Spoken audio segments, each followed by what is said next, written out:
Performance HP Poco sih nggak usah diraguin lagi lah ya. Tapi pertanyaannya, apakah selain itu HP ini cupu? Terus baterai 6000 mAh hanya lebih awet dari X6 Pro yang dapat SOT sampai 6 jam di video gua tahun lalu? Oh iya, satu lagi, selain material back yang beda, apakah ada perbedaan antara unit Indonesia dan global yang gue pegang ini? Yuk kita bahas.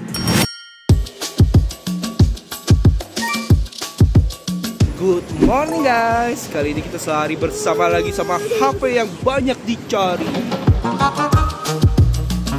Oke, jadi impresi gua sama HP ini jelas lebih cakep ya dari pendahulunya si X6 Pro. Kali ini lebih simple kamera modenya, tapi justru gue suka sih. Varian yang gue pegang ini warna hitam dan belakangnya itu dia ada dua pola ya. Yang satu glossy dan satu agak ke matte gitu. Tapi secara feel pas dipegang tuh sama-sama glossy sih. Dan cukup kelihatan jiplakan sidik jari. Beda sama yang varian global gua dari leather yang menurut gua lebih ngejreng sih. Keset juga. Di kamera dia ada ring warna kuning gitu, beserta tombol powernya beda tuh. Kalau dibandingin sama yang versi Indo ini lebih minimalis, nggak kalah keren sih, tergantung selera aja. Lanjut ke bagian depan, yang punya bezel termasuk tipis ya. Tapi kalau gue bandingin sama Poco X6 Pro dulu, kayaknya lebih tipisan dikit di X6 Pro deh. Setuju nggak? Cuma ini secara tampilan ya, gimana performance dan suhu, ini menarik banget buat dikepoin. Karena kalian tahu ya, yang global gua itu kan bermaterial leather, yang mana untuk pembuangan panasnya nggak sebaik polikarbonat. Nah, ini seru nih, nanti kita tes. Let's go. Nih, yuk back. Oke guys, kita baru aja antar bocil sekolah bareng emak gua. Kemana sih nyonya? Lagi di Indonesia. Tapi nanti sore kita bakal jemput dia sih. Oke, jadi sambil tunggu emak gua beli makan, mari kita ngomongin sebenarnya tentang HyperOS 2 di HP ini ya. Yang mana secara animasi gue berasa lebih ngalir aja sih. Misalnya saat buka control center isinya kayak ngalir ke bawah gitu, yang mana sebelumnya lebih kaku. Hal ini juga sama saat kita switch dari notif ke control center. Terus hal kecil yang gue demen yaitu saat kita mau pindahin app dan nyenggol app sebelahnya, dia bisa goyang gitu, yang mana sebelumnya nggak terjadi apa-apa. Sama animasi tappingnya sekarang yang lebih keren loh. Setuju nggak? Loh, nggak makan sini, Mak? Ya udah bentar, tanggung. Jadi video tentang HyperOS 2 ini gue udah bahas di video terpisah ya. Kalian bisa langsung cus nonton di sana. Dan di video itu gue pakai Xiaomi 15 ya. Yang walaupun nggak semua ada di HP Poco ini, tapi paling nggak kalian ada gambaran gimana HyperOS di HP Xiaomi. Akhirnya sampai rumah lagi jam 9.42 dan kerja dulu sambil dengerin podcast di HP ini. Total gua nonton sekitar 32 menit, baterai berkurang 3%. Next kita syuting dulu dan sambil tunggu kelar, mari kita bahas performance HP ini yang sebenarnya udah gua kasih tahu terpisah di video review Poco X7 Pro-nya sendiri. Dan kalau dibandingin sama pendahulunya X6 Pro juga ada di sini. Tapi sekarang pertanyaannya, apakah ada perbedaan untuk versi global dan Indonesia? Terutama material back yang beda nih ngaruh nggak sih? Yuk kita bahas. Jadi gue bakal jalanin beberapa tes di sini, dan yang pertama ada benchmark Antutu yang gue jalanin 3 kali berturut-turut. Untuk tes pertama skor yang global lebih tinggi ya, sekitar 5000. Habis itu di tes kedua sama-sama terjadi penurunan, tapi selisihnya sekitar 5000 juga. Cuman yang menarik di sini, di tes ketiga, versi Indonesia malah lebih stabil ya, dan punya skor lebih tinggi dari yang global walaupun beda tipis aja. Dan di tes terakhir tadi, pas gua cek suhunya terbukti yang leather ini lebih tinggi ya, walaupun nggak jauh juga di bawah 1 derajat. Habis itu tesnya dilanjutin lagi dengan recording 4K selama 30 menit, yang mana versi Indonesia berkurang 6% dan global 7%. Lanjut buat Geekbench, secara single core bisa sama gitu angkanya, tapi multi core yang global lebih tinggi 200-an poin. Terus gue juga sempat nonton YouTube selama 30 menit, yang mana versi Indonesia berkurang 3% dan global 2%. Terakhir benchmark lagi 3D Mark Stress Test dan skor di global lebih tinggi ya, terpaut sekitar 200-an poin. Tapi untuk stabilisasi sendiri, versi Indonesianya lebih tinggi di 62,8. Cuman secara suhu, yang global lebih tinggi lagi 1 derajatan ya, dengan konsumsi daya yang lebih tinggi juga 2% dari versi Indonesia. Dan di akhir tes, versi Indonesia punya baterai yang sedikit lebih awet, yaitu 64% berbanding 62. Terus gimana dengan gaming? Sabar ya, nanti pasti gue bahas. Jangan lupa kasih tahu di komen ya, biar sama-sama bisa belajar. Thank you.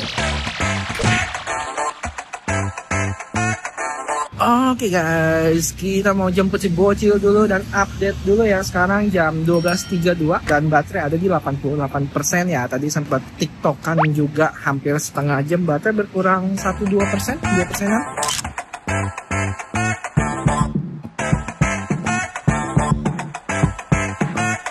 BTW gue baru ngeh kalau fitur dual video di sini banyak konfigurasinya juga loh. Bisa pakai layout setengah-setengah gini ataupun dikecilin di kiri atas. Bisa switch juga kameranya, dan yang ini gue baru sadar. Ternyata pas recording pun pengaturan tadi bisa dilakuin ya. Plus kita juga bisa pause videonya dulu ataupun ambil foto juga. Hai. Let's go. Papa, I want to play playground. Go to playground? Yes, please. Okay. Please find nearby playground here.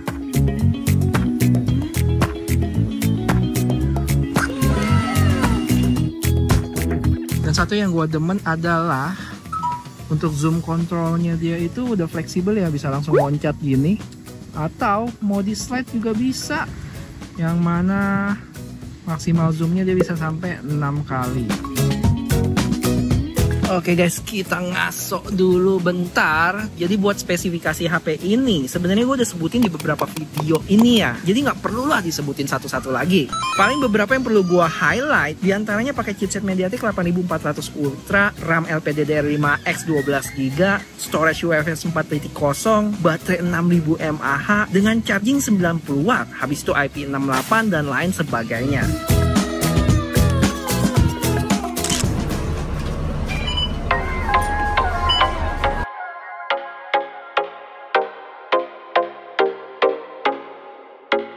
Habis itu sampai rumah refreshing dulu bentar main Mobile Legends yang dapat settingan mentok ultra-ultra selama kurang lebih 18 menit dan baterai berkurang 6%. Dan sekalian gue mau share performance gaming di HP ini yang lagi-lagi kita coba bandingin sama global version. Dimana di tes gue sebelumnya untuk Genshin Impact highest 60 fps dapat rata-rata di 57,4. Main selama 20 menit dengan baterai berkurang 9% di suhu 42 derajat. Terus gimana untuk versi Indonesia? Sedikit lebih rendah tapi nggak jauh juga, sekitar 2 fps di 55,3 untuk baterai berkurang 8% dengan suhu mirip di 42 derajat. Dan terakhir Wuthering Wave di HP global kemarin dapat fps di 48,4 dengan baterai berkurang 9% dan suhu 43 derajat. Untuk versi Indonesia yang baru gua tes ini lagi-lagi lebih rendah selisih 4,5 fps dengan baterai berkurang sama 9% tapi suhunya sedikit lebih adem 1 derajat di 42an. Kayaknya dari tes benchmark dan gaming barusan, secara performance sedikit lebih baik yang global. Walaupun nggak bisa dibilang jauh juga bedanya, cuman dari sisi suhu rata-rata lebih adem yang versi Indo. Mungkin ini juga disebabkan karena material backnya yang leather di global. Next, lanjut kerja lagi, dan di sini gue pakai Google Keep ya buat simpen script atau shoot list biar bisa diakses dari Mac atau Android.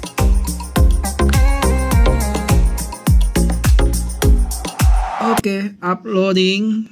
Tinggal tunggu 6 menit lagi dan kita cabut. Betul guys, kalau kalian suka sama konsep nge-review HP seharian kayak gini, boleh kasih tahu gue dengan like video ini ya, bakal berarti banget. Thank you.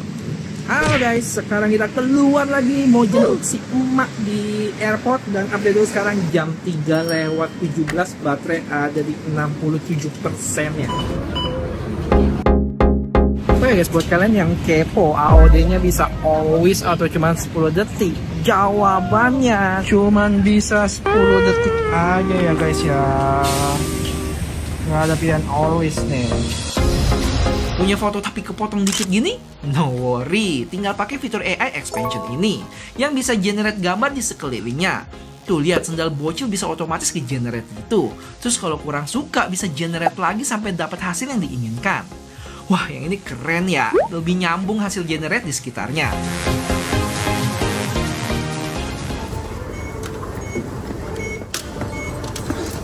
Watch your step, watch your step. Phew, perjalanan panjang nih guys. Sambil tunggu nyampe, mari toel dikit tentang kamera yang kita bandingin lagi antara versi Indonesia sama global. Dan 95% bisa dibilang mirip ya, mulai dari ultra wide, wide, dan 2 kalinya pun susah buat dapat perbedaan.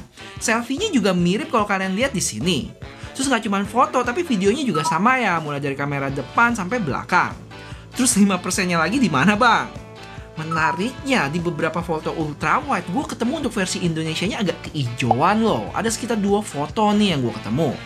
Oh ya, sama endut-endutan di video sayangnya kedua HP ini sama-sama ada ya. Tapi pas gue bandingin sama X6 Pro kemarin, endut-endutannya itu lebih minim loh, kayak yang kalian bisa lihat ini. Cuman overall dari video perbandingan sama X6 Pro kemarin, secara foto video X7 Pro lebih baik. Apalagi buat low light-nya yang gue cukup suka, walaupun nggak beda yang jomplang juga. Belum lagi resolusi video kamera belakang yang sekarang bisa 4K 60, yang sebelumnya di 4K 30 aja. Tapi yang disayangkan untuk selfie di X7 Pro ini mentok di 1080p 30 ya, yang mana di X6 Pro malah bisa 1080p 60.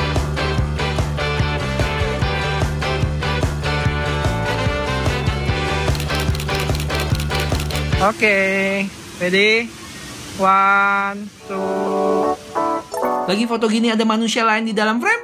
No problemo, tinggal pakai aja fitur AI Erase Pro yang hasil generated termasuk rapi loh, nggak kelihatan hasil editan nih. Gila, rapi juga loh. Tuh, tiangnya bisa dibikin juga sama dia. Oke guys, sekarang gua mau nunggu si Nyonya mendarat dulu. Sana. Dan update ya, sekarang udah di jam 5:15, baterai ada di 53%. Gila. Masih setengah guys, kita cek ya SOT-nya berapa nih untuk 53% ini. 1 hour. Udah 4 jam 25 menit. Wah, sampai akhir bakal dapat berapa ya SOT-nya ya? 8 jam, 9 jam, 10 jam?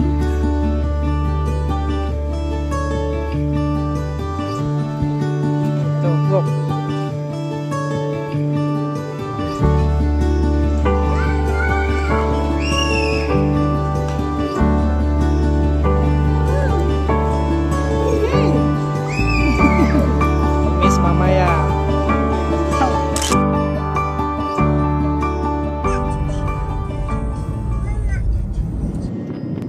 Tahu rambu payung ini buat apa?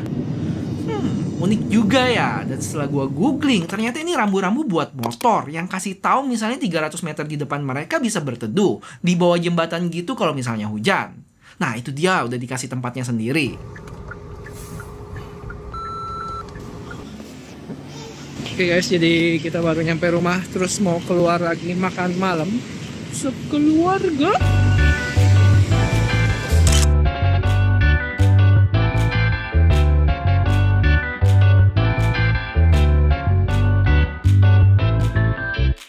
Wah, lagi asik nonton tiba-tiba ada yang nggak sengaja cipratin air ke HP kalian?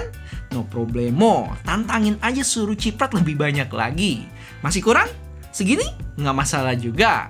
Bahkan kalau HP kalian dicuri putri duyung di kedalaman 1,5 meter selama 30 menit bakal aman. Thanks to IP68. Habis itu bisa dipakai lagi kok, cuman jangan disengaja juga ya.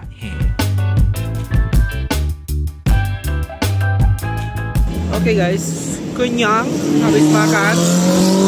Dan update dulu, sekarang jam 8, baterai ada di 38%. Masih banyak, gimana habisinnya nih. Dan ini adalah untuk kondisi low light selfie-nya guys. Dan ini kalau gua cobain buat ultra wide-nya, yang mana yang gua demen saat lagi recording ini, jadi kita bisa pindah lensa ya. Tuh, sekarang pindah ke wide. Harusnya ada perbedaan sih. Jitternya gimana guys? Berasa apa enggak? Paling tambahan aja, karena endut-endutan tadi saat pakai kamera belakang, jitternya jadi lebih berasa. Selebihnya gue cukup suka sama kamera HP ini.